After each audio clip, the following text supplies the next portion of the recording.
Tito Densho Love Stories presents The Mafia's Personal Nurse, written by Scripting Your Destiny.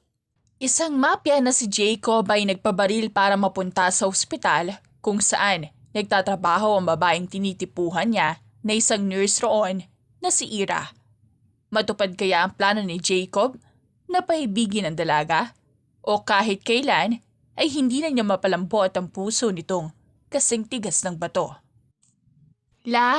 Aalis lang po muna ako. Pupunta ako sa isang event.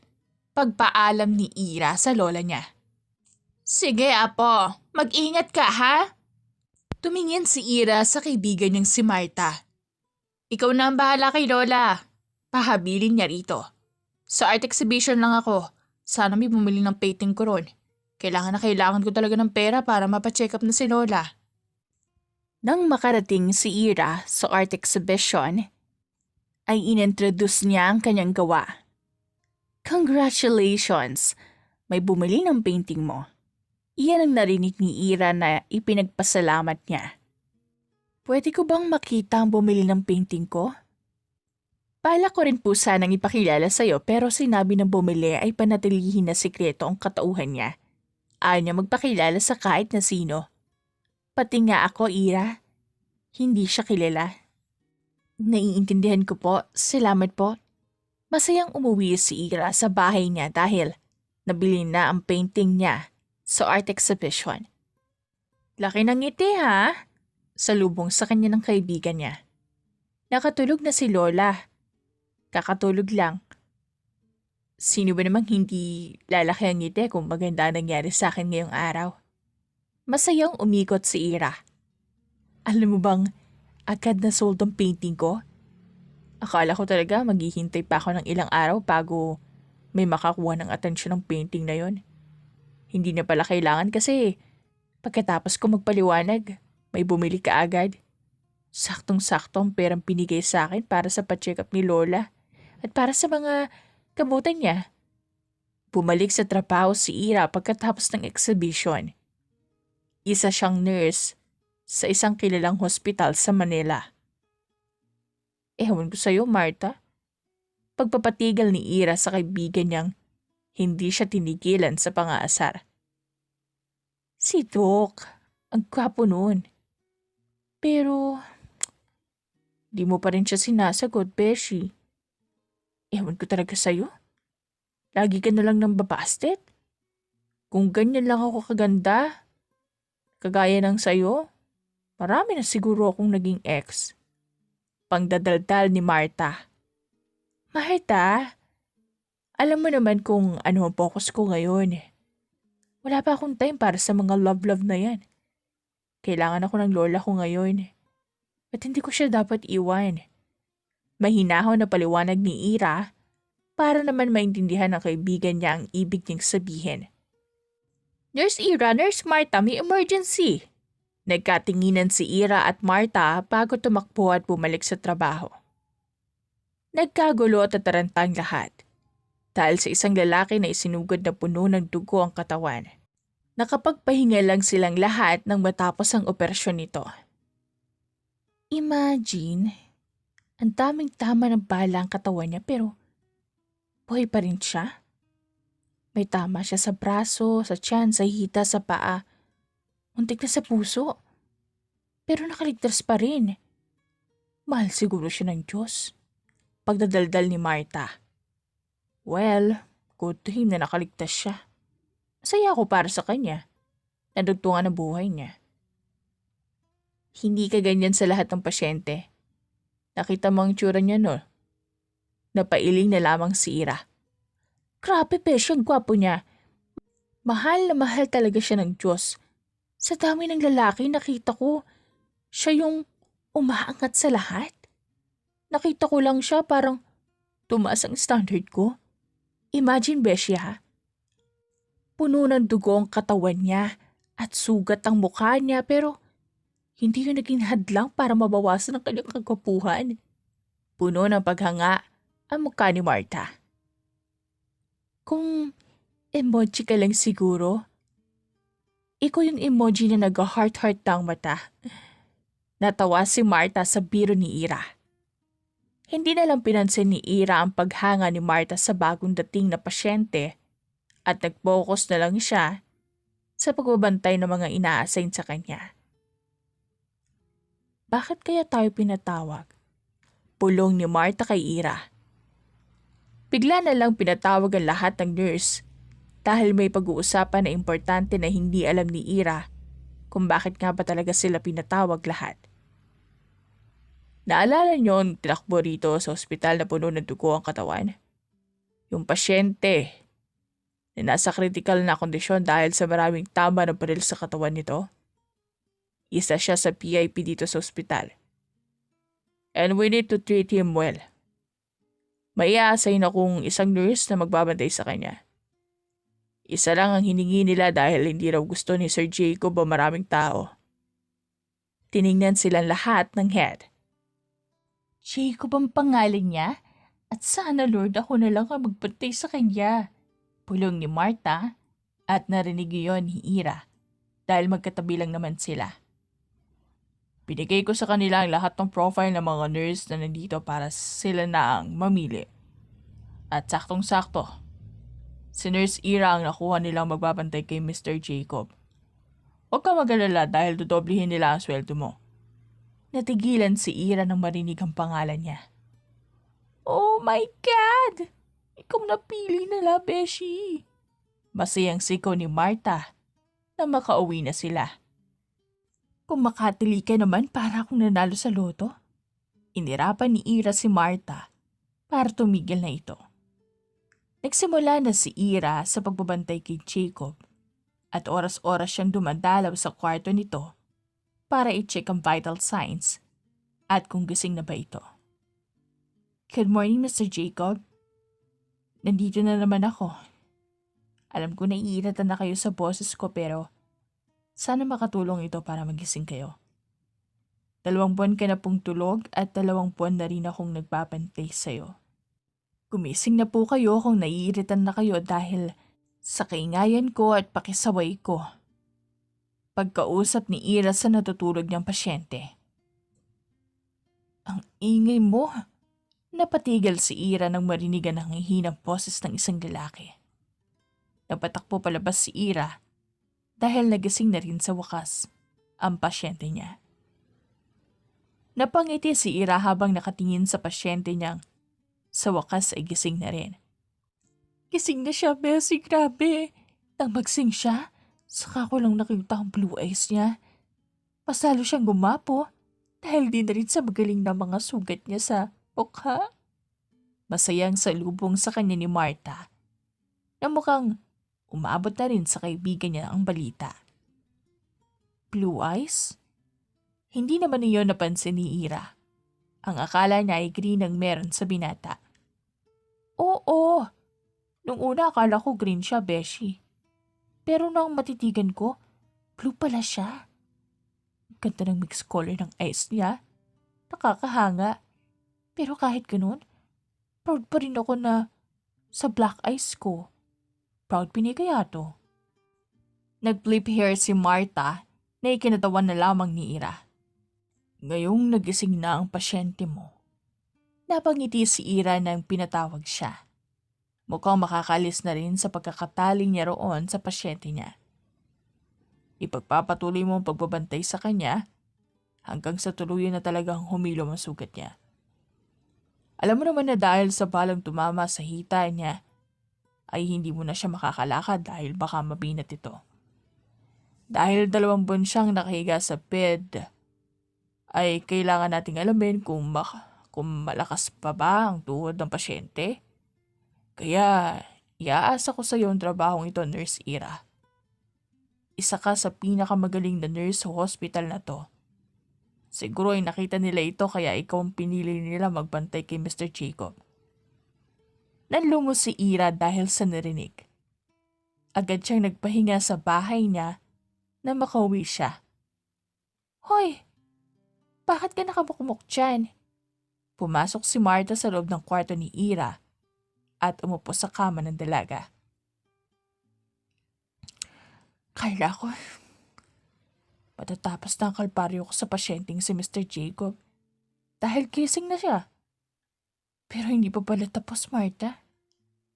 Ay, kailangan ko pa siyang bantayan hanggang sa tuluyan na siyang makalabas ng ospital. Pag-aamin ni Ira sa kaibigan. Ganyan naman talaga ang ginagawa natin, di ba? Hindi mo naman person na ginawa yan. Binabantayan at sinecheck natin ang mga pasyenteng ina-assign sa atin. Makakaalis lang tayo sa pagkakatali sa kanila kapag nakalabas na sila sa ospital.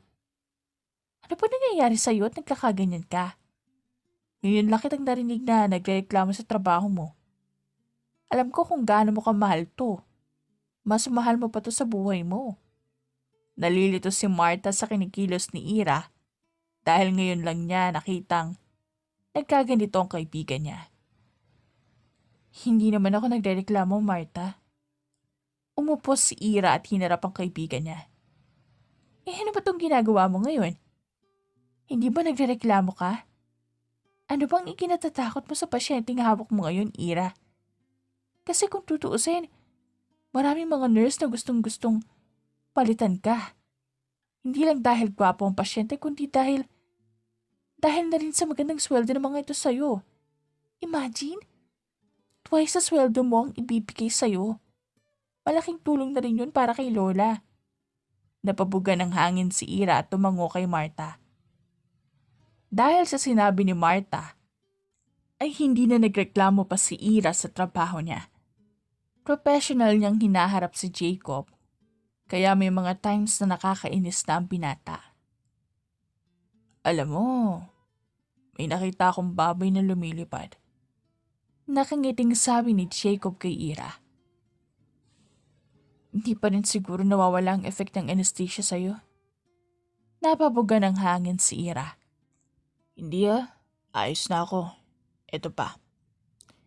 Alam mo bang totoo si Darna? Nakita ko nga siya sa Planet Mars. Nandun lahat ng mga superhero. Proud na sigaw ni Jacob. Lord, pakihabaan po ng pasensya ko.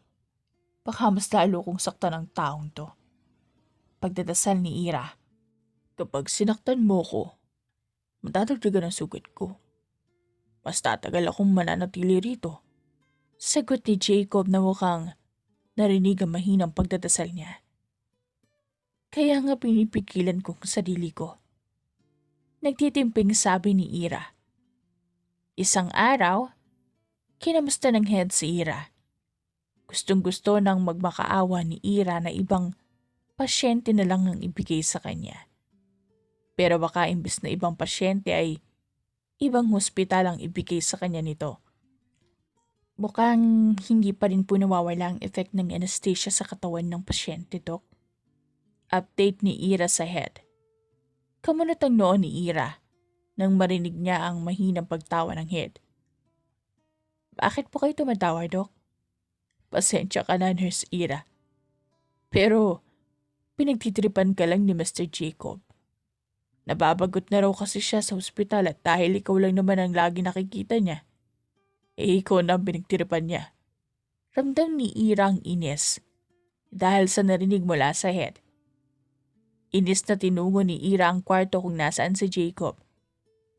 Nang buksan niya ang pinto, ay walang emosyon na mukha ni Jacob ay napalitan ng ngiti. May sasabihin ka? Mas lalong lumaki ang ngiti ni Jacob.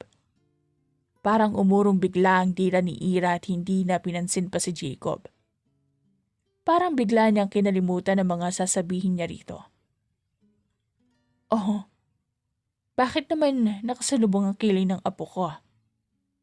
Natawa si Ira dahil sa sinabi ng lola niya nang makauwi siya sa bahay nila. May pasyente lang akong ubod ng kulit, Lola. Sumbong ni Ira dito. Ayaw mo na ba siyang bantayan? As if may choice ako. Kailangan ko siyang bantayan dahil sa akin siya pinagkatiwala. Ayos lang naman ako. Pero mukhang maaga akong tatanda dahil sa sobrang kulit ng lalaking yun. Napabugga ng hangin si Ira. Tahimik lang binantayan ni Ira si Jacob dahil na panay pa ang kulit ito sa kanya. Pagod na umuwi si Ira galing sa trabaho at binantayan ng lola niya. Mag-isa lang ito sa bahay ngayon dahil pareho ang shift nila dalawa ni Martha. Ilang saglit lang ng kasunod niyang umuwi si Martha. Mabuti na lang talaga, tulog na ang lola niya. Pagod na pagod ha? Isang pasyente lang naman ang inalagaan mo. Natatawang pangasar ni Martha sa kanya. Isang pasyente nga. Pero parang taang-taang tao ang nasa loob ng taong yun. Kulit, panay ang daldal, panay ang pangasar, panay ang pangungulit na gusto na niyang umalis kahit na hindi pa naman siya tuluyan na magaling. Napabuga ng hangin si Ira. At inayos ang buhok niya dahil pakiramdam niya tumaas sa mga ito dahil sa init ng ulo niya. Kukulitan na raw, pero hindi may iwan-iwan si Jacob. Napairap si Ira at tinungo na nilang dalawa ang kusina para roon ay kumain. As if I have a choice. Pagtataray ni Ira sa kaibigan. Kung pwede ko lang ipasa na lang sa'yo ang pasyente na yun, ginawa ko na. Pero baka ako pang mawalan ng trabaho kapag ginawa ko yun. Bakit pa kasi ayaw na ayaw mong bentayan si Mr. Jacob? Tanong ni Martha kay Ira. Ewan ko. May vibe siya na ayaw ko. Nakikita ko lang siya na parang ayoko na. Ayaw ko nga siyang tingnan ng matagal. Ang weird nga eh. Hindi naman ako ganito sa ibang pasyente pero kailangan ko maging mabait sa taong yun. I need to be professional. Paliwanag ni Ira dahil sa tanong ni Martha. Baka sakaling tigilan na siya ng kaibigan niya sa pangaasar sa kanya. Ang sabihin mo, natatakot kang magkagusto sa kanya. Sa gwapo ba naman ni Mr. Jacob, hindi na ako magtataka kung pati yung bato mong puso, mabihag niya. Naku, Ira. Alam ko naman magpapaliwanag ka na naman. Good luck sa'yo. Tingnan natin kung kaya mong pigilan ng puso mo magkagusto sa kanya. Magpapaliwanag na sana si Ira, ngunit kinindatan lang siya ni Martha bago ito umalis. Hindi ako magkakagusto sa taong to. Bulong ni Ira sa sarili habang nakatingin kay Jacob dahil nakatatak pa rin sa isip niya ang pinag-usapan nilang dalawa ni Martha kagabi. Anong mga pinagsasabi mo dyan? Nanlaki ang mata ni Ira na bigla na lang nagsalita si Jacob. Kasing ka pala? Umayos ang tayo si Ira. Ay hindi. Tulog ako. Nakamulat nga mata ko eh. Pilosopong sagot ni Jacob. Wala ka talagang kwentang kausap. Di hanap ka ng mayaman eh. Di kasi makwentang pera ko eh. Ha? Ang yabang mo? Napailing na lamang si Ira at hindi na alam ang gagawin sa lalaking yon. Walang araw na dumaan na hindi umiinit ang ulo niya dahil kay Jacob. Gusto ko nang umalis dito. Napatigil si Ira sa ginagawa at hinarap si Jacob. Sir Jacob, hindi pa po tapos ang pahinga niyo rito. Kailangan niyo pa rin pong magpagaling. Mahinahon na paliwanag ni Ira. Kaya ko naman ang sarili ko. Nag-overreact lang ang mga taong nagdala sa akin dito. Kaya ko lang ang igalawang braso at pa ako. Sige nga, tumayo ka nga at maglakad. Oh, hindi mo kaya di ba? Ni hindi mo nga makalaga ang sarili mo, you can even stand. Anong gagawin mo? Gagapang ka?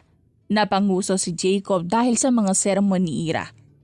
Anong gamit ng wheelchair kung gagapang ako? Ganti niya sa dalaga. Saka maayos na rin naman ako. Nalaman na lang ni Ira na aalis na si Jacob sa ospital nang binalitaan siya ng mga nurse na katrabaho niya. Mukhang totoo ngang naboboard na ang binata sa ospital. Ilang buwan na rin naman itong nakatambay. Pero talaga nga bang hindi mabibinat ang lalaking yun? Hindi napigilan ni Ira ang sarili na mag-alala. Pero bahala na siya. Malaki na yun. Kaya na niya sarili niya. Akala niya ay tuluyan nang umalis si Jacob. Pero bigla na lang siyang hinarang ng mga tauhan nito nang pupunta na sana siya sa sunod niyang pasyenteng titingnan. Saan niyo ako dadalhin? Hoy! Mahayos kong binantayan ng boss niyo ha? Papatayin niyo ba ako? Itatapon niyo ba ako sa ilog habang nasa sako ako? Huwag naman oh. May naghihintay sa akin sa pag-uwi ko. Panay pa rin ang hila ng mga ito sa kanya hanggang sa pinasok siya sa isang bakanting kwarto sa ospital. Jacob? Gago to ah. Bakit mo ako pinakidnap? Iniwan na siya ng mga tauhan ni Jacob kaya sila na lang dalawang naiwan sa loob. Huwag kang OA. Hindi kita pinakidnap na sa ospital ka pa rin. Pinadala lang kita rito dahil may pag-uusapan tayong importante. Prente lang na nakaupo si Jacob sa wheelchair niya. Naka-wheelchair ka na nga. Sama pa rin ang ugali mo. Ano bang pag-uusapan natin para makaalis na ako? Let me give you an offer. Napatigil si Ira nang marinig ang sinabi ni Jacob. Be my personal nurse. Kung gusto mo, ikaw pa ang magdemand ng sweldo mo. Basta maging personal nurse lang kita. One-time request lang to. Offer ko? So utang na loob ko pa. Hindi makapaniwalang tanong ni Ira. Hindi ko talaga alam kung bakit ganyan ang ugali mo. Na para bang ikaw ang hari ng mundo? Alam mo, Sir Jacob, kailangan mo ng opera. Tapos, tanggalin lahat ng laman loob mo at i-donate. Baka sakaling may ambag ka pa sa mundo. Inirapan niya si Jacob bago ito iniwan doon. Bakit hindi mo tinanggap? Agad na salubong sa kanya ni Marta pagka-uwi niya sa bahay. Ang bilis palang kumalat ng balita, no? Akalain mo. Kanina lang nangyari, tapos agad mo nang nalaman. Napailing na lamang si Ira. At saka Marta naman, ayoko magtrabaho kay Jacob. Saksi ka sa kung paano kami naging tupig at langis na hindi pwedeng magsama. Konting galaw lang namin, nagbabangayan kagad kami. Makakasama lang sa kanya kung pumayag man ako maging personal nurse niya. At saka, baka hindi ko na mapigilan ang sarili ko at sumabog pa ako sa harapan ng mayabang na yun. Hindi ko talaga maintindihan yung mindset mo, Beshi. Ang gwapo na nga ni Sir Jacob. At saka ang ganda ng offer sa'yo. Tinanggihan mo pa? Ang grasya na ang lumalapit oh. Napailing na lamang si Marta. Gwapo nga, masama naman ang ugali. Bulong ni Ira sa sarili. Kahit anong gawin pa ni Jacob, ay hindi talaga tatanggapin ni Ira ang offer nito. Maganda at masaya naman ang buhay niya sa ospital na tinatrabahuan niya. Ano na namang kailangan mo, Jacob? Inis na tanong niya rito dahil hanggang ngayon ay hindi pa rin siya nito tinitigilan. Yung offer kong maging personal nurse kita, open pa rin. Alam ko namang masarap ako mag-alaga kaya mo ko kailangan. Pero it's a no. At wala kang magagawa kung tumanggi man ako. Tinalikuran na niya ito. Alam ko naman na masarap ka mag-alaga. Ang gusto kong malaman ay kung masarap ka rin bang magmahal. Napatigil si Ira dahil sa narinig mula kay Jacob. What? Ito namang si Ira, high blood agad. Bakit ba kasi ayaw mong tanggapin ang offer ko? Magandang offer naman yun ah. Ikaw ang bahala sa sweldo na gusto mo. Napatingin si Ira sa wheelchair kung saan nakaupo si Jacob. Naka-wheelchair ka na nga. Ang kulit mo pa rin. Napailing na lamang si Ira dito. Eto, calling card, kunin mo. Kunin mo na. Kontakin mo yung number na nandyan kapag nagbago ang isip mo. Hihintayin kita. May isang tauhan si Jacob na lumapit sa kanila bago nito hinila na paalis ang wheelchair kung saan nakaupo ang binata. Napatingin si Ira sa card na binigay ni Jordan sa kanya. Akmang itatapon niya ito nang makita niya sa isip ang mukha ni Jacob. Idagdag ko na lang sa koleksyon ko. Inilagay niya ito sa bulsa niya bago siya nagpatuloy sa trabaho. Ngunit ang akala niya ay hindi niya kakailanganin ng tulong ni Jacob. Akala niya hindi niya tatanggapin ang trabaho na offer nito sa kanya. Pero sinubok siya ng panahon dahil sinugod sa ospital ang lola niya. Ang laki na nang babayarin sa ospital. Anong gagawin natin, Ira? Naiiyak na tanong ni Marta. Nakatulala lang si Ira habang nakatingin sa card na binigay sa kanya ni Jacob. Hindi ko alam. Tatanggapin ko na ba? Ira, alam ko naman na ayaw mo talaga magtrabaho kay Jacob. At irerespeto ko yun. Hindi na kita pipilitin na magtrabaho pa sa kanya. Hinaplos ni Marta ang kamay ni Ira. Pero kailangan ni Lola ang tulong ko, Marta. Kahit na ayoko pa, kailangan ko ng pera. Napansin na lang ni Ira ang sarili niyang tinawagan ng numero na binigay ni Jacob sa kanya. May binigay itong address sa kanya kung saan sila magkikita. Kaya walang choice si Ira kundi ang puntahan ito. Ikaw ang may kailangan sa akin pero ako dapat ang mag-adjust sa time mo? Narinig niyang reklamo ni Jacob nang magkita sila sa isang restaurant. Alam mo namang may duty ako. Inirapan ni Ira ang binata. At saka, hindi lang naman akong may kailangan nito. You also need me. You need my care. And I need your money. Okay. Hindi na ako makikipagtalo. Dahil baka bawiin mo pa itong kasunduan natin. Pumayag na si Ira sa lahat ng kasunduan sa kanya ni Jacob. Seryoso, Ira? Tinanggap mo talaga ang offer niya? Akala ko ba ayaw mo? Gulat na gulat si Marta nang may kwento niya sa kaibigan na nangyari. Kailangan ko ng pera, Marta. At ang offer lang ni Jacob ang alam kong makakatulong sa akin. Kailangan ko lang naman siyang alagaan at bantayan.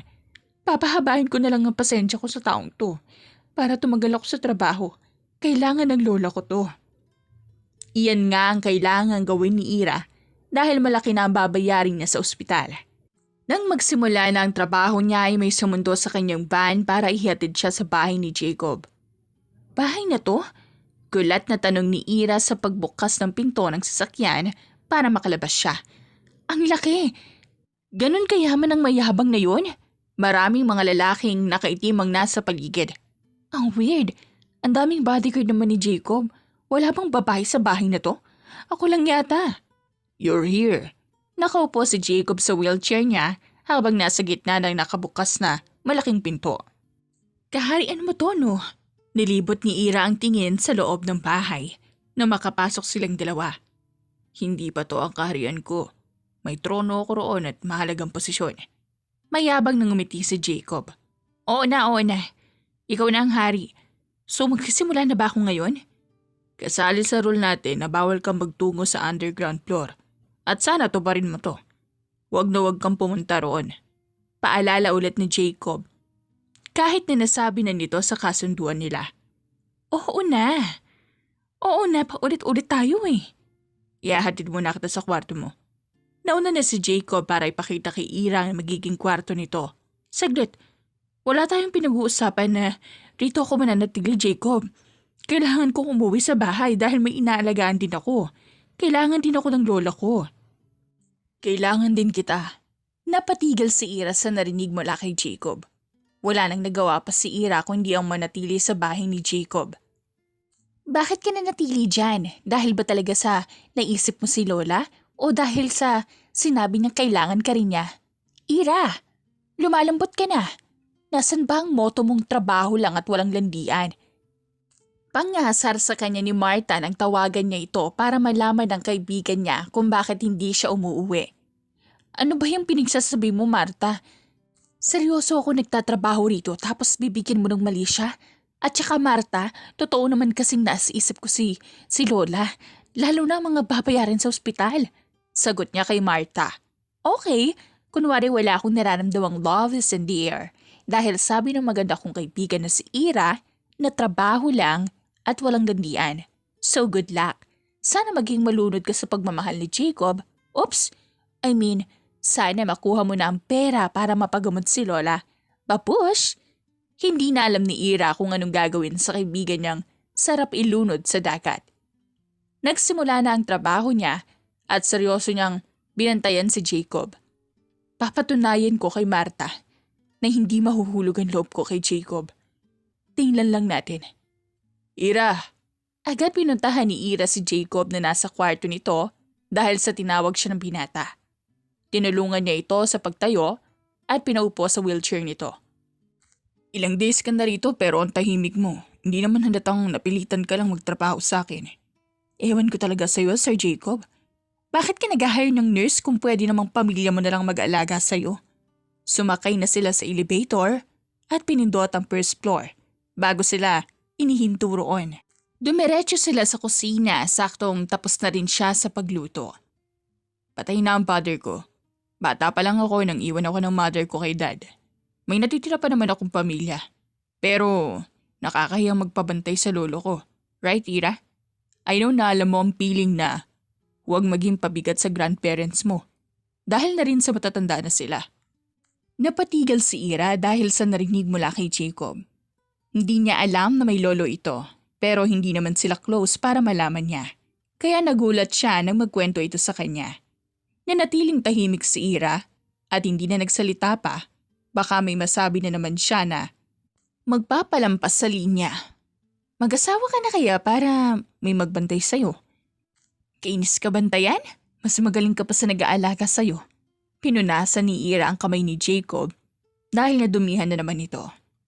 Bakit mag-a-apply ka ba bilang asawa ko? Pwede naman. Nakangiti nitong sabi. At tinitigan ng matiim ang mukha niya. Nako, personal nurse mo pa nga lang ako saka sukong-suko na. Paano na lang kaya kapag asawa na kita? Pas. Napailing na lamang si Ira habang ini-imagine ng sarili kung sakaling maging asawa niya si Jacob. Sigurado siyang mabilis siyang tatanda dahil sa lalaki. Nako, di mo sure. Bakit hindi mo i-try? Proposal ba ito? My answer is no. Malambing niya itong nginitian. Natatawang napailing na lamang si Jacob dahil sa malambing na pagtanggi niya sa proposal nito. Hindi siya umalis sa tabi ni Jacob habang nagpa-practice itong makatayo hanggang sa unti-unti na itong nakakalakad. Pero kailangan pa rin ng tungkod. Ewan ko, Marta. May mga times na napapatanong na sa akin si Lola kung saan ko nakuha ang pera.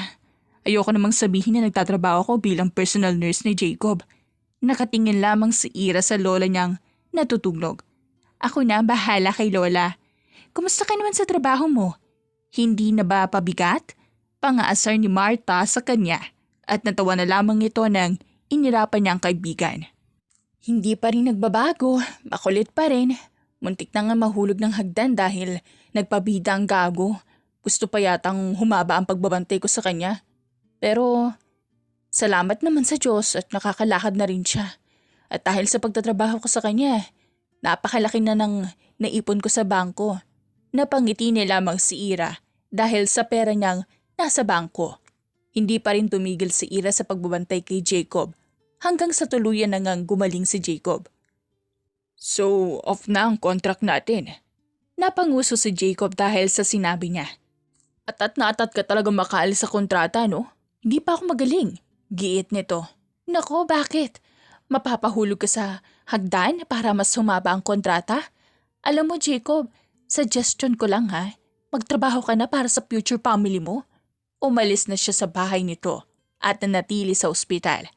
Hanggang sa pwede nang makalabas ang lola niya sa ospital, kaya bumalik na sila sa bahay. At bumalik na rin siya sa pagtrabaho sa ospital. Ang lalaki ng babayaran sa ospital na po. Paano mo nabayaran lahat ng yun? Nagsimula nang magtuda ang lola niya kung saan nanggaling ang pera niya.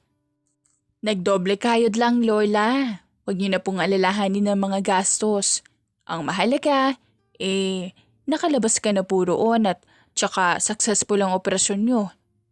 Tinulungan niya ang lola niya ang makaupo. Mabuti na lang at hindi na nagtanong pa ang lola niya.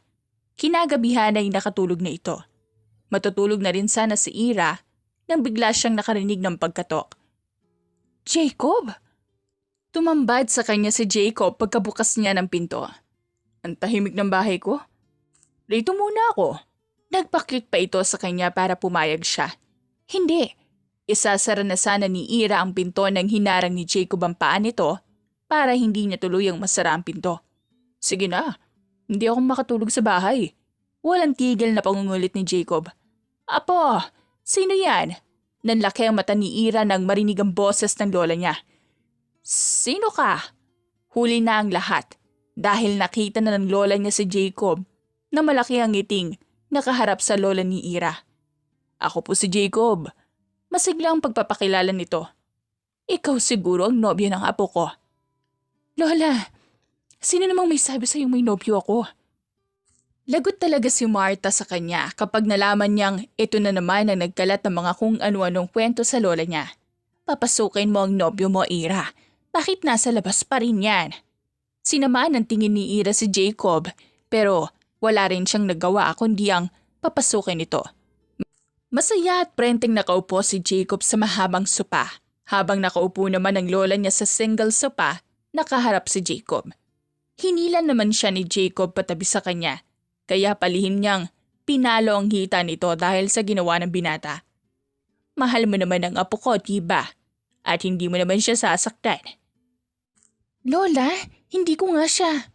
Opo, wag po kayo mag-alala. Napatigil si Ira at napatingin kay Jacob dahil sa sinagot nito sa tanong ng lola niya. Base sa pananamit mo ay halatang mayaman ka. Mukhang alam ko na kung saan nanggaling ang pera pang palabas sa akin sa ospital. Mukhang sa'yo galing. Salamat sa ginawa mo. Kunot noong napatingin si Jacob kay Ira, ngunit umiling lang ang dalaga na parabang sinasabi nitong wag nang sabihin ang totoo. Ilang saglit pa silang nag-usap bago nagtungo na matanda sa kwarto nito para matulog. Bakit? Bakit hindi mo sinabi sa lola mo tungkol sa nagtatrabaho ka sa akin? Pera mo ang ginastos mo pang ospital niya. Hinarap siya ni Jacob nang mapansin nitong tulog na ang lola niya. Hindi ko na sinabi kay lola ang totoo. Dahil hindi naman importante yun. At saka, pera mo naman talaga ang ginastos pang ospital niya. Parang half-meant na rin yun. Umupo si Ira at tiningala si Jacob. Pero pinaghirapan mo ang perang yun. Alam ko kung gaano ka naghirap sa pagtrabaho sa akin, sa pagbantay sa akin, at sa pagtulong sa akin na makalakad na. Sa'yo ang perang yun. Bakit hindi mo na lang sabihin sa lolo mo ang totoo? Para saan pa? Hindi ba? Hindi ka naman tumanggi sa sinabi ng nobyo kita? Maayos pa sana kung sinabi mo na lang na boss kita. Eh di sana wala tayong problema. At saka, hindi rin naman mahalaga kung kanino ang perang kinamit pang hospital niya. Ang mahalaga, maayos na si Lola at ligtas na siya. And wait, umuwi ka na. Anong ginagawa mo dito? Wala ka pang bahay? Tumayo siya nang mapansin na mukhang dito matutulog si Jacob sa bahay niya. Isusumbo ko ta kay Lola. Ang sama mo sa boyfriend mo. Walang hiya na humiga si Jacob sa sopa at prenteng pumikit. Kinuha ni Ira ang tsinelas niya at inambang ipapalo ito kay Jacob. Nang bigla itong nagmulat ng mata, nagpanggap siyang may pinatay na ipis bago iniwan doon si Jacob. Good night, girlfriend ko. Napatakbo si Ira papunta sa kwarto niya nang marinig ang sigaw ni Jacob. Napahawak siya sa pisngi niya nang naramdaman niya ang pang-iinit doon. Oh, puyat na po ha. Hindi ka ba nakatulog na maayos kagabi? Salubong sa kanya ng lola niya, kinaumagahan. Naku, kinilig lang niyan lola sa binigay ko sa kanya kagabi, kaya hindi nakatulog. Napatingin si Ira sa may lababo nang hindi niya napansin na nandoon pala ang binata. Hindi ka pa umuwi? Tingnan mo lola oh, ang sama na girlfriend ko sa akin. Alam mo bang palagi niya akong binubuli? Matulis sa tinignan ni Ira si Jacob dahil sa mga pinagsasabi nitong wala namang katotohanan. Nako, Ira. Huwag kang masyadong maldita sa nobyo mo. At baka ikaw ay iwan. Minsan ka lang makakita ng ganitong kagwapong lalaki. Proud naman nang ngumiti si Jacob dahil sa sinabi ng matanda. Wala bang good morning kiss dyan, girlfriend ko? Naglakad si Ira palapit kay Jacob dahil sa sinabi nito. Ngumuso si Jacob at nagambang hahalikan siya ng palihim niyang tinapakan ang paa nito. Good morning, boyfriend ko. Napatalon-talon si Jacob at napasigaw nang walang boses dahil sa ginawa niya. Anong nangyari dyan? Akmang sasilip ang lola niya kay Jacob nang harangan niya ito. Nako, lola, wala po. Kinikilig lang po yan. Tara na po, kumain na po ba kayo? Ang gamot niyo po, nainom niyo na po ba? Iginaya niya ang lola niya sa may sala. Timonita ka talaga? Napatingin si Ira kay Jacob nang marinig niya ang bulong nito. Mayabang lang siyang ngumiti at pinilata ng binata para asarin pa ito lalo. Nanatili pa ng ilang linggo si Jacob sa bahay niya Mas kumapal nga ang mukha nito dahil nagdala pa ng damit para diretso na lang itong pumasok sa trabaho. Dapat sa'yo, pinapabayad ng upa, tubig at saka kuryente. Sumandal si Ira sa dingding habang nakatingin kay Jacob na kumakain sa bukas na ref. Isinara naman nito ang ref at nagpatuloy na sa pagkain. Huwag kang mag-alala. Kapag naging mag-asawa tayo, ikaw ang hawak ng black card ko. Kumindat ito bago nagpatuloy sa pagkain. Napailing na lamang si Ira sa kayabangan nito. Ano pong gagawin ko rito, Lola? Tanong ni Jacob sa matanda. Nakasilip lang si Ira sa may bintana habang pinagmamasdan si Jacob na dala ang mga halaman ng lola niya. Tumutulong ito sa pagtanim at pag-arrange ng mga ito. Paano ko papapaalisin tong taong to? Kung ang puso ni Lola, mukhang nakuha na. Napangiti na lamang si Ira. Puso lang ba ni Lola ang nakuha o baka pati puso mo? Napatalon si Ira sa gulat ng hindi man lang niya napansin na nasa tabi lang pala niya si Marta. Pinagsasabi mo, inirapan niya lamang ito at umalis na roon. Masyado nang napamahal ang lola niya sa inaakala nitong nobyo niya. Kaya hindi niya ito na mapaalis dahil baka pagalitan pa siya ng lola niya. Kumain ka na. Kulat na napatingin si Jacob sa kanya dahil sa sinabi niya. Bakit? Ayaw mo? Eh di wag. Hindi naman sa ayaw ko. Nakakagulat lang. Sa tuwing kumakain ako, panay ang sermon mo. Tapos, ikaw ang nag-aaya sa akin na kumain na. Nakukuha ko na ba ang puso mo? Pinalo ni Ira ang praso ni Jacob. Ewan ko sa'yo.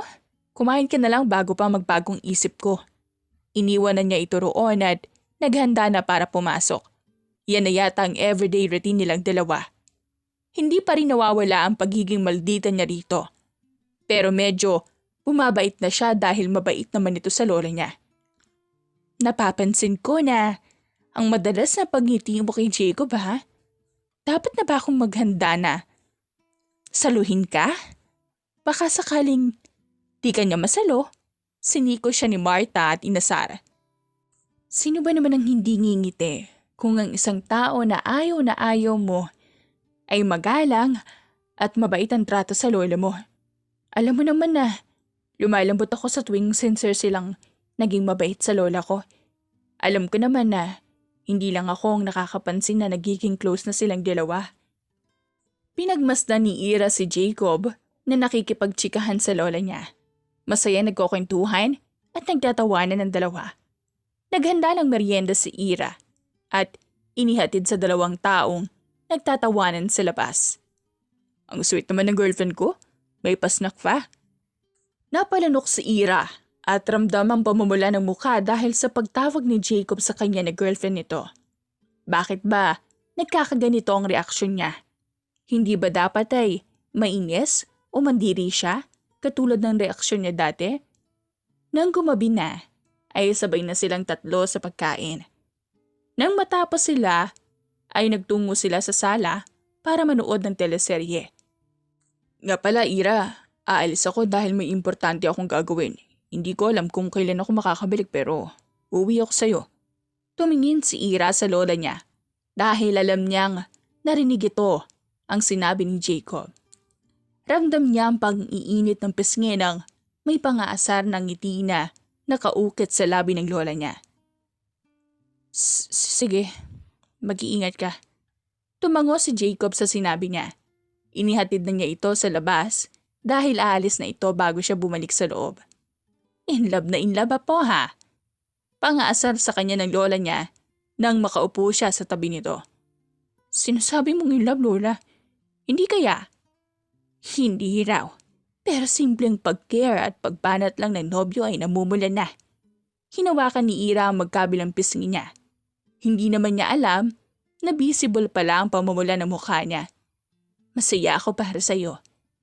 Napansin kong mabuting tao ang napili mo. Nung una, nabahala ko dahil wala ka pang pinakilalang jowa sa akin. Tapos, nakaramdam ako ng saya nang sa wakas ay may pinakilala ka na rin. Tapos, nakaramdam ako ng safety sa taong yun. Pakiramdam ko, ligtas ka sa kanya. Ligtas ka sa lahat. Huwag na siyang pakakawalan pa ha? Napaisip si Ira dahil sa sinabi ng lola niya. Lalo na ang 3 araw na hindi pa rin bumabalik si Jacob. Silip ng silip sa bintana? Hinihintay ang boyfriend mo?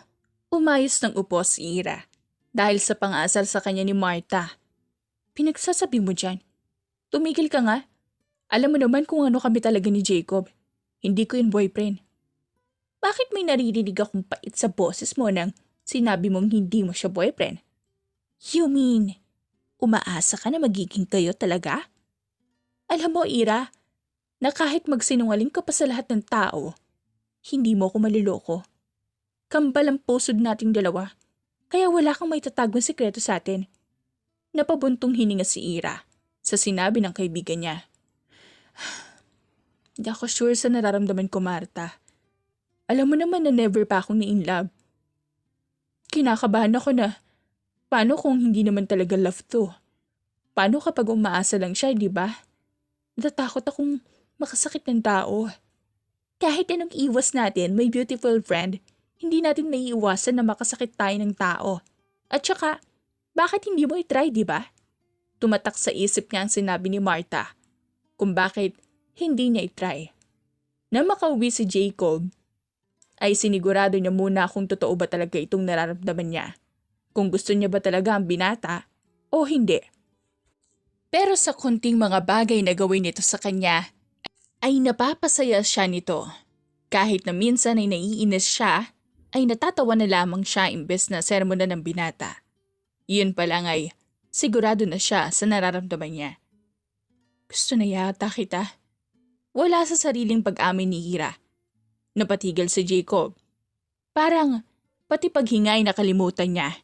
Hindi niya alam kung anong nararamdaman dahil sa pag-amin ng dalaga. No, mali. Nakampante siya nang marinig ang pagtanggi nito. Maling word ang ginamit ko. I should say, gusto kita, Jacob. Sigurado ako. Napakurap-kurap siya at palihim na kinurot ang sarili dahil baka panaginip lang ito. Pero hindi. Totoo ang nasa harapan niya. Totoo ang pag-amin ni Ira sa kanya. Jacob, mukhang nabigla kita dahil sa pag-amin ko. Pero totoo yun. Hindi ko pa naramdaman to pero alam kong gusto kita. Baka nga mahal na kita pero ayaw ko muna magpadalos-dalos na sabihin sa'yo ang salitang yun dahil hindi pa ako sigurado kung anong tawag sa nararamdaman ko para sa'yo. Napailing si Jacob at napaatras. Sabi mo nga, bago pa lang sa'yo ang pakiramdam na yan. Baka nabigla ka lang. Hindi mo ko gusto. Napatigil si Ira dahil sa naging sagot ni Jacob. Hindi mo ko dapat magustuhan. Sorry. Wala nang nagawa pa si Ira nang umalis si Jacob. Hindi niya alam kung anong mali sa kanya kung bakit pakiramdam niya ay ayaw sa kanya ng binata. Ano? Kamusta? Excited na nakichismis sa kanya si Martha. Kinagabihan pagkatapos ng shift nito. Umalis siya. Wala sa sariling sagot niya kay Martha. Natigilan ang kaibigan niya dahil sa naging sagot niya. Baka nagulat lang. O baka hindi niya talaga ako gusto. Assuming lang ako. First time kong maramdaman to kaya hindi ko alam kung anong gagawin ko. Masakit. Masakit siya sa dibdib. Tuluyan nang napaiyak si Ira nang niyakap siya ng kaibigan niya. Ang assuming ko kasi. Shh. Tama na, Ira. Shh. Hindi ka assuming. Alam kong gusto ka niya. Alam ko yun. Ang hindi ko alam ay kung ano pumipigil sa kanya. May asawa ba siya, girlfriend o anak? Lumayo na sa kanya si Martha at hinaplos ang buhok niya. Titigil ka na ba dahil lang doon? Hindi ba ikaw yung klase ng tao na gustong malaman ng totoo bago tanggapin ang sagot nito? Alamin mo ang totoo kung bakit ganun ang naging reaksyon niya bago tayo magdesisyon at husgahan yun. Tumango si Ira bilang sagot. Alamin ko lahat. Bago ako umiyak at masaktan ng ganito. Yun nga ang ginawa ni Ira. Hindi siya titigil hanggat hindi niya nalalaman ng totoo. Gusto niyang malaman kung bakit ganun ang naging reaksyon ni Jacob. kung bakit ayaw nito na magkagusto siya rito. Alam niyang may dahilan at iyon ang aalamin niya. Pinuntahan niya si Jacob sa kumpanya nito. May appointment ka po ba, ma'am? Wala kasi, miss eh. Pero sabihin mo si Ira to. Kilala niya ako. Sabihin mo lang ang pangalan ko. Sige na, miss, please. Saglit itong natahimik bago tumayo at may tinawagan. Ganun po ba, sir? Sige po. Pasensya na po, ma'am, pero busy po kasi siya eh. Walang nagawa si Ira kundi ang umalis doon. Halos araw-araw siyang bumupunta sa kumpanya ni Jacob. Pero pareho lang ang naging sagot ng sekretarya nito.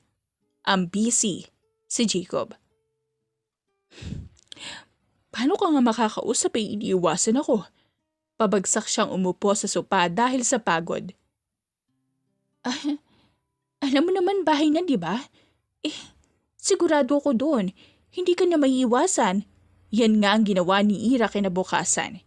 Pinuntahan niya si Jacob sa bahay nito. Pinapasok naman siya ng guard at ng mga butler nito. Wala po rito si boss, ma'am. Pero sa loob na lang po kayo maghintay. Iginaya siya ng isang butler sa loob. Ayos lang ako rito. Makakabalik ka na sa pwesto mo, baka kasi mapagalitan ka pa. Thank you. Bahagya itong yumuko sa kanya bago umalis at iniwan siya roon. Ramdam ni Ira ang kaba sa dibdib niya na hindi niya matukoy kung bakit. Sino ka? Napatayo si Ira sa gulat na may isang lalaking may katandaan na. Nakatayo ito sa harapan niya. Ako po si Ira. Ira? Your name seems familiar. Ira. Oh, the private nurse of Jacob. Tumango siya bilang sagot dito. I'm Juno. Jacob's grandfather. Lolo ka po niya? Kung hindi ko lang po alam na patay na ang papa niya, aakalain kong ikaw yun. Ang bata pa po ng itsura niyo. Parang nasa 50s pa po kayo. Napatakip si Ira sa bibig niya nang mapansin ang mga pinagsasasabi. Sorry po, ang daldal ko. Mahinang natawa ang matanda bago umupo sa sopa na katapat niya. It's okay. Nandito ka ba para dalawin si Jacob? Hindi ko alam kung nasaan siya actually. Pero mukhang nasa work pa rin ang batang yun. Hindi pa umuwi. Baka mamaya. Uuwi yun para kumuha ng damit. Nga po pala. Nabanggit niya po sa akin na alam niyong ako ang personal nurse ni Sir Jacob. Pero ang alam ko walang binanggit si Jacob po sa inyo tungkol sa kalagayan niya. Yun na nga ang problema ko sa batang yun. Hindi aamin kung hindi tatanungin. Saka lang niya sinabi sa akin ng totoo nang tanungin ko. Saka ko lang na laman ng magaling na siya. Napailing na lang ito dahil sa katigasan ng ulo ng apo nito na si Jacob. Ayaw niya po kasing maging papikat po sa'yo. Si Ira na ang sumagot. Yun na nga ang kinakabahala ko. Ako na nga lang ang natitira niyang kapamilya, hindi pa niya sinasabi sa akin ang mga problema niya. Napabuntong hininga na lamang ito. Naparito ka pala. Kayo na ba ng apo ko? Mabuti naman at hindi rin siya torpe. Ano pong ibig niyo sabihin? Napakunot ang noon ni Ira dahil sa sinabi nito. Nako, heto kasi yan iha. Magkaklase kayo nung high school. Niligtas mo raw siya sa mga bully noon dati kaya siya nagkagusto sa'yo. Hanggang sa nag-college kayo ay schoolmate kayong dalawa? Hindi ko nga maintindihan noon kung bakit hindi ang Dream University niya ang pinasukan niya. Kaya pala ay sinundan ka niya. Bigla na lang niya sinabi sa akin na nandito na po ang pangarap ko. Nalito ko nung una. Pero saka ko lang naintindihan na ang pangarap pala na tinutukoy niya ay isang babae. At ikaw yun. Nang malaman ko, kinausap ko siya. Saka siya umamin. Kaya simula nun, sa akin na siya lagi nagkukwento. Natameme si Ira sa mga nalaman. Ni hindi nga niya alam na magkaklase sila dati at schoolmate. Oh, nandito na pala si Jacob. Napatingin si Ira sa likod niya at doon niya nakita si Jacob na nakatayo sa nakabukas na malaking pinto. Tumayo siya nang lumapit si Jacob palapit sa gawin nila. Nagmano ito sa lolo nito bago humarap sa kanya. Pagod na pagod si Jacob nang dumating si Ira sa bahay niya upang makausap siya. Sa kabila ng pagod, pilit na sinabi ni Jacob na gusto na niyang matapos agad ang pag-uusap nila. Naramdaman ni Ira ang sakit sa sinabi nito. Ngunit tinanggap niya na lang at naghintay habang natutulog si Jacob. Habang naghihintay, siya na rin na nagluto ng hapunan para sa kanila. At kahit pa natagalan bago nagising si Jacob, hindi siya umalis. Nang matapos si Ira sa pagluluto, inutusan siya ni Juno na gisingin si Jacob. Ngunit pinili niya, hayaan muna ito magpahinga. Sa halip naghintay siya sa sala. Ngunit maya-maya ay sumakay siya ng elevator kasama si Juno, patungo sa underground floor. Kahit na pinagbawal ito ni Jacob, pagdating nila roon ay laking gulat ni Ira nang makita niyang puno ito ng kanyang mga painting. Nalingid sa kanyang kaalaman ay itinago ni Jacob. Hindi siya makapaniwala na lahat ng iyon ay kanya pala. Pagbalik nila sa unang palapag, sinalubong sila ni Jacob. Ngunit agad ding lumabas si Ira upang bigyan sila ng oras. Pagkatapos nilang kumain, nagtungo sila sa hardin, kung saan seryosong hiningi ni Jacob kay Ira na sabihin na ang dahilan ng pagpunta nito dahil kailangan na niyang pumasok sa trabaho. Naikwento na sa akin ng lolo mong lahat. Ang tungkol sa atin nung high school pa tayo hanggang ngayon. Gusto mo rin pala ako, bakit ngayon? Gusto na rin kita. Ayaw mo na. Huli na ba ang lahat? Huli bang tumibok ang puso ko para sa'yo? May iba ka na ba? Pumikit si Jacob at umiling sa tanong ni Ira. Ako pa rin pala pero bakit ayaw mo? Dahil hindi ako maganda para sa'yo. Hindi mo pa alam ang lahat ng tungkol sa akin at paniguradong kapag nalaman mo lalayo ka at iiwan ako. Iyan ba ang kinatatakot mo? Humarap si Ira kay Jacob at nakipagtitigan dito. Ngunit nanatiling tahimik si Jacob at hindi sinagot ang tanong niya. Bakit hindi mo ko subukan? Saka ka magdesisyon kapag talagang lumayo ako sa'yo. Kasi sa ginagawa mo ngayon, hinuhusgahan mo ko. Umuwi ka na. Ipapadid kita. Tumalikod na ito sa kanya at iniwan siya roon. Ngunit hindi hahayaan ni Ira na makauwi na walang nakukuhang matinong sagot mula kay Jacob. Bakit hindi mo ko subukan? Hindi yung basta-basta mo lang akong hinuhusgahan. Habol niya rito. Sa isang malamig at walang pakundangang kilos, kinuha ni Jacob ang baril mula sa kanyang tauhan at walang babala nitong binaril ang isang lalaking tahimik lamang. Nayanig si Ira sa pangyayari. Lalo na nang marinig niyang inutusan ni Jacob ang mga tauhan niya na bayaran na lang ang pamilya ng napatay bilang kapalit ng buhay nito. Sa halip na takot at galit, mas naramdaman ni Ira ang lungkot sa itsura ni Jacob noong gabing iyon, na para bang wala nang halaga sa kanya ang buhay ng iba. Ilang linggo lumipas, ngunit hindi pa rin niya matanggal sa isip ang pangyayaring iyon. Habang nasa bangko upang mag-withdraw ng pera para sa gamot ng kanyang lola, biglang nagkaroon ng holdapan. Nagulo ang buong gusali at napadapa si Ira sa lakas ng sigaw ng mga kriminal. Samantala, si Jacob naman ay nagising mula sa matinding hangover at naghahanda na sanang pumasok sa trabaho nang makatanggap siya ng tawag tungkol sa nangyari. Mabilis siyang nagbadalay patungo sa bangko at inobserbahan ang sitwasyon. Napansin niyang may 5 holdupper sa loob at isa sa kanila ang may hawak kay Ira. Sa isang matalinong hakbang, naghanap siya ng paraan upang mailigtas ito nang hindi lalong napapahawak ang mga hostage. Napansin ni Jacob ang isa sa mga holdupper na mukhang hindi sigurado sa ginagawa niya.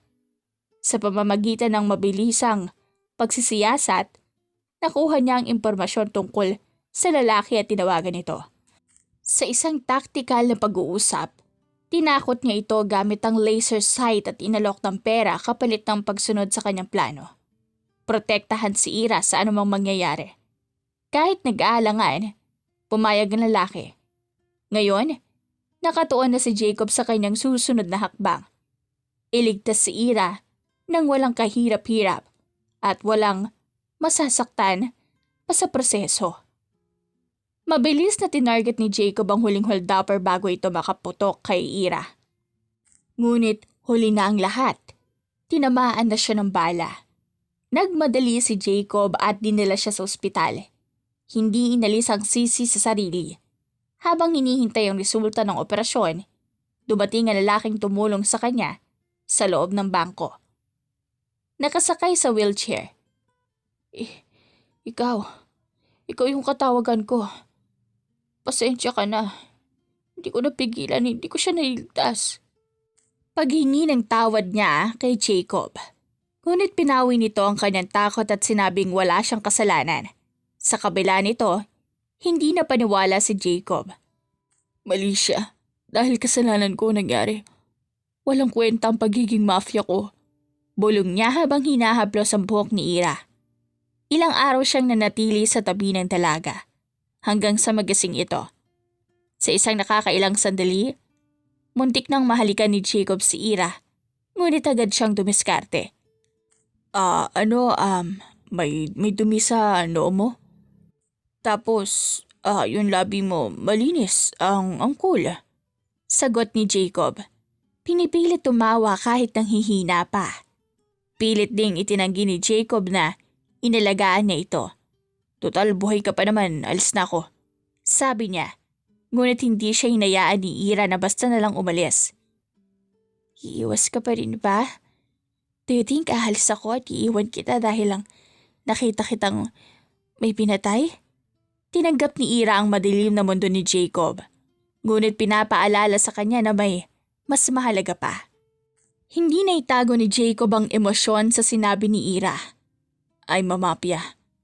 Pero agad nitong sinagot ng dalaga. Wala akong pakialam. Ikaw si Jacob. Pinadama ni Ira na sa kabila ng lahat, siya pa rin ang pinili nito. Why don't you try to take a risk?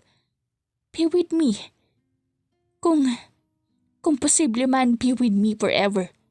Sa halip na sumagot, hinaplos ni Jacob ang buhok niya at hinalikan siya sa noo. May gagawin muna ako. I need to go. Babalik ka, di ba? Hihintayin kita. Ngunit sa halip na sagutin, nagpatuloy si Jacob sa pag-alis. Hindi na siya bumalik at sa paglabas ni Ira sa ospital, ang tanging bumungad sa kanya ay isang mesa na puno ng prutas. Isang tahimik ngunit malinaw na paalala ni Jacob. Napangiti si Ira habang tinitingnan ang mga prutas at bulaklak na dala nila.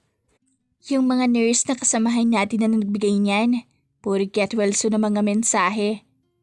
Ngunit kahit anong saya ang dala ng mga regalo, tuwing gabi, si Jacob pa rin ang laman ng isip niya. Alam kong babalik ka. Babalikan mo ko. Ito ang pinanghahawakan niya. Ang pag-asang hindi na matatakot si Jacob na sumupok. Naiintindihan niya ang takot ng binata. Dahil lahat naman ng tao ay may kinatatakutan. Ang kailangan lang niyang gawin ay maghintay hanggang sa dumating ang araw na handa na si Jacob harapin ang lahat ng iyon. Ngunit isang hindi inaasahang pangyayari ang naganap. Oo na. Ano na? Tapos na ako sa work. Nasaan ka na ba? Nasa parking lot na ako. Kanina pa ako paikot-ikot dito. Kapag talaga ako nakidnap, ikaw ang sisisihin ko. Gaga ka. Biro ni Ira habang nililibot ang tingin sa paligid. Pero bago siya makasagot muli, biglang may humila sa kanya papasok sa isang puting van. Nawalan siya ng malay at nagising na lang sa isang pamilyar na lugar. Parang napuntahan ko na ang lugar na to. Sa paglingon niya, nakita niya mga painting niya. Ang underground/secret floor ni Jacob at doon bumungad ang binata. Tama ka. Pinagbawal kitang makapasok dito dahil ayokong malaman mo na may gusto ako sa'yo. Matagal na kitang gusto. Pero ang tamang salita na dapat kong gamitin ay matagal na kitang mahal. Napaiyak si Ira sa narinig. Jacob, mahina niyang tawag. Hindi makapaniwala na sa wakas. Narinig na rin niya ang mga salitang matagal niyang hinintay. Mahal na mahal kita, Ira. Pasensya na kung natakot ako. Natakot akong baka mawala ka sa akin dahil sa trabaho ko. Pero Ira, narealize ko na mas nakakatakot pala kapag hindi ko pinaglaban itong nararamdaman ko. Mas nakakatakot ang makaramdam ng regret kapag hindi ka naging akin.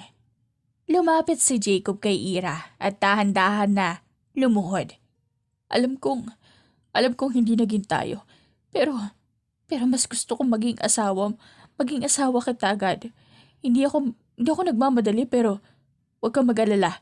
Liligawan kita araw-araw kahit na kasal na tayong dalawa. Mahal ko, pwede ba kitang maging asawa at iharap sa Diyos? Tuluyan nang napaiyak si Ira habang nakatingin sa singsing. Mabilis siyang tumango kaya isinuot na ni Jacob ang singsing sa daliri niya. Mahal na mahal kita. Ang tagal kong hinintay ang araw na to. Parami akong natutunan na abang minamahal kita. Kaya ko naman palang maghintay kahit gaano pa katagal. Natutunan ko na kung para sa'yo talaga. Kahit gaano pa katagal, para sa akin ka. Pulong ni Jacob habang yakap-yakap si Ira. Nagpapasalamat ako sa Diyos. Dahil tinupad niya ang matagal ko nang dinasal sa kanya at ikaw yun, Ira. Hindi ako mapapagod na isama ka sa mga dasal ko sa kanya. Mahal na mahal kita. Nang dumating ang araw ng kasal nila, na ang pinakamatagal nilang hinihintay, ay hindi mapigilan ni Ira ang maging emosyonal habang nakatingin kay Jacob ay nakatayo sa harap ng altar. Kailain mo yun? Nasama ng ugali mo pero nagustuhan kita? Nagtawanan ng mga tao sa reception dahil sa sinabi ni Ira. Pagkatapos ng kasal nila, sa simbahan ay dumiretso na sila sa reception. Kahit gaano pa kasama ang ugali ko, alam ko naman na hindi mo ko iiwan. Napanguso si Ira sa sinabi ni Jacob. Kapal din ang mukha mo. Natawa si Jacob at mahigpit siyang niyakap. Hindi kita iiwan, Ira. At mamahalin kita habang buhay. Napangiti si Ira dito at hinalikan ang asawa niya. Hindi ako magsasawa na mahalin ka, Jacob. Mahal na mahal kita. Wakas! If you like this story, please like and subscribe for more wonderful stories. Paalam!